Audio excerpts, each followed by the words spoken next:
SIR এর জন্য 2002 সালের ভোটার লিস্ট কিভাবে আপনি আপনার মোবাইল থেকে ডাউনলোড করবেন চলুন এই ভিডিওতে আজকে দেখে নেওয়া যাক।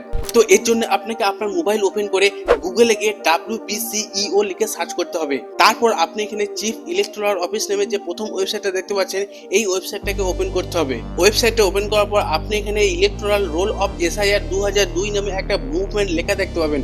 তো আপনাকে এই মুভমেন্ট লেখাটার উপর ক্লিক করতে হবে। এখানে ক্লিক করার সঙ্গে সঙ্গে আপনাকে আপনার ডিস্ট্রিক্ট সিলেক্ট করতে বলবে। তো এখান থেকে আপনি আপনার ডিস্ট্রিক্টটা সিলেক্ট করে নেবেন।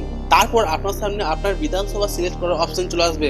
তো আপনি এখান থেকে আপনার বিধানসভাটাকে সিলেক্ট করে নেবেন। বিধানসভা সিলেক্ট করার সাথে সাথে দেখবেন আপনার ওই বিধানসভার যে সমস্ত পোলিং স্টেশন আছে সমস্ত পোলিং স্টেশনের নাম চলে আসবে। তো আপনার যে পোলিং স্টেশন সেই পোলিং স্টেশনের নাম খুঁজে নেবেন এবং খোঁজার পর দেখবেন সাইডে ফাইনাল রোল একটা অপশন আছে, ওখানে ক্লিক করবেন। ফাইনাল রোলে ক্লিক করলে দেখবেন ক্যাপচার ফিল করে একটা অপশন চলে আসবে। তো আপনি এখানে এই ক্যাপচারটা ফিল করে ভেরিফাই ক্লিক করে দেবেন। তারপরেই দেখবেন আপনার সামনে 2002 সালের ভোটার লিস্টের পিডিএফটা ওপেন হয়ে গেছে। ভিডিওটা ভালো লাগলে ভিডিওটাকে শেয়ার করে দেবেন, তাতে সবাই 2002 সালের ভোটার লিস্টের তালিকা ডাউনলোড করার প্রসেসটা জানতে পারবে।